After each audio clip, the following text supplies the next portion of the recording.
বাংলাদেশি একজন ক্রিকেটার বিদেশি লিগ মাতাচ্ছে, সেটাও আবার বাংলাদেশের লেগ স্পিনার।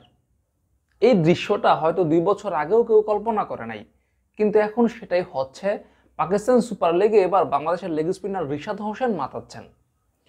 প্রথম ম্যাচে খেলা হয়নি, লাহোর কালান্দার্সের হয়। দ্বিতীয় ম্যাচে তিনি মাঠে নেমেছিলেন এবং সেই ম্যাচটা দিয়ে তিনি আলোচনায়। 3টা উইকেট পেয়েছেন সেটার জন্য নয়, সেই ম্যাচে তার ওভারে প্রথম বলে ছক্কা হয়েছে, পরের বলে আউট হয়েছে, মানে প্রতিশোধ হয়েছে, সেজন্যও নয়, অসাধারণ টার্নের জন্য। কারণ ওই পিচে এত টার্ন আসলে সাধারণত স্পিনাররা পায় না, যেটা রিশাদ হোসেন পেয়েছে। সেই টার্নের জন্য তিনি ওই ম্যাচে প্রচুর আলোচনায় ছিলেন, আর ওই ম্যাচের পর থেকে আসলে তিনি আলোচনায়।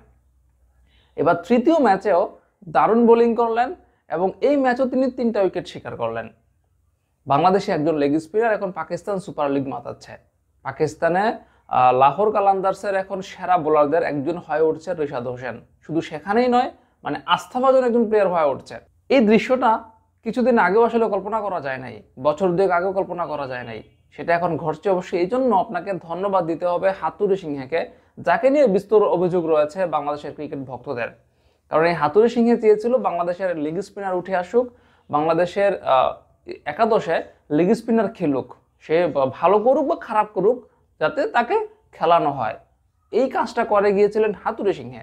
এখন রিশাদ হোসেনকে দেখে বাংলাদেশের অন্যান্য লেগ স্পিনাররা যদি অনুপ্রাণিত হয়, তাহলে সেটা বাংলাদেশের জন্য মঙ্গলজনক।